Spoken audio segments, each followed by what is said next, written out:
Le 8 avril 2024, une date mémorable pour Fat Bintou. Elle a mis au monde des quadruplés, 3 garçons et une fille dans cet hôpital de Richard Toll pour sa première grossesse. C'est un don du ciel. Je rends grâce à Dieu. Beaucoup de femmes n'ont pas eu la chance d'avoir un bébé. Il m'en donne 4. Donner naissance à des quadruplés, un événement très rare auquel la jeune femme ne s'attendait pas. À la première échographie, elle n'en revenait pas. Son mari non plus. Au début, ce n'était pas net. L'échographie suivante l'a bien confirmé. Mon mari ne voulait pas y croire. Parce que quand on m'a dit que c'était des quadruplés, j'en revenais pas. Je me suis dit que c'était une erreur. Après tout, ce ne sont que des machines. Mais au fil des semaines, les images étaient beaucoup plus claires, sans l'ombre d'un doute.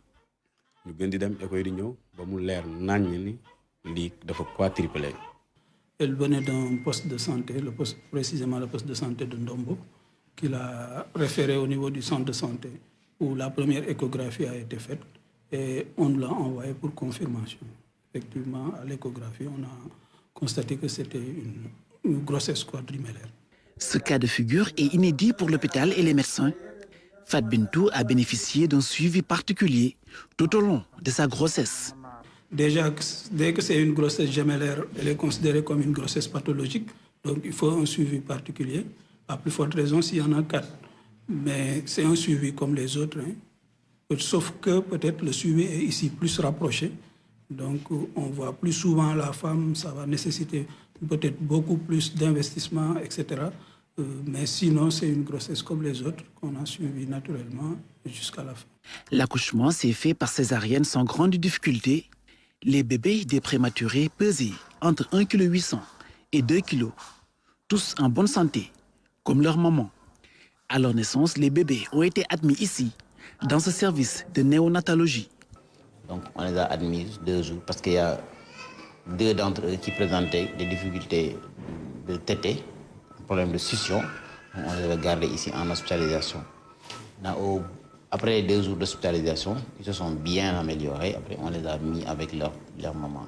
Il y a lieu aussi de remercier le ministère de la Santé qui nous a affecté 3 gynécologues, un pédiatre, ils étaient 2, l'un est parti.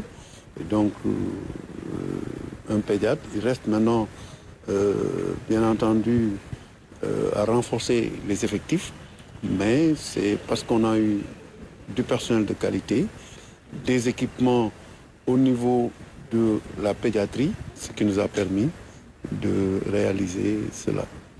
Depuis l'annonce de la nouvelle, des bonnes volontés se manifestent pour aider les parents. Fat Bintou ne travaille pas. Son mari est journalier à l'université Gaston Berger de Saint-Louis.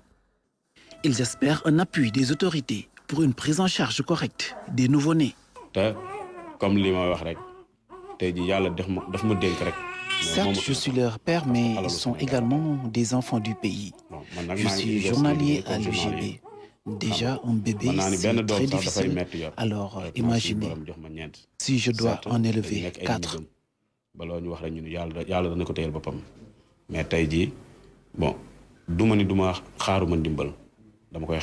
Et l'hôpital a même dégagé une enveloppe pour les aider à acquérir des layettes pour les bébés et du lait, entre autres. Après, il y a eu un appel à la solidarité aussi, et que certains ont répondu pour appuyer, pour accompagner aussi les bébés. Après avoir passé près d'1 mois à l'hôpital, Fat Bintou et ses bébés ont désormais la possibilité de rentrer chez eux, à Nombo, à 3 km de Richard Toll. Des réaménagements sont réalisés à la maison pour accueillir les tout nouveaux membres de la famille dans des conditions plus favorables.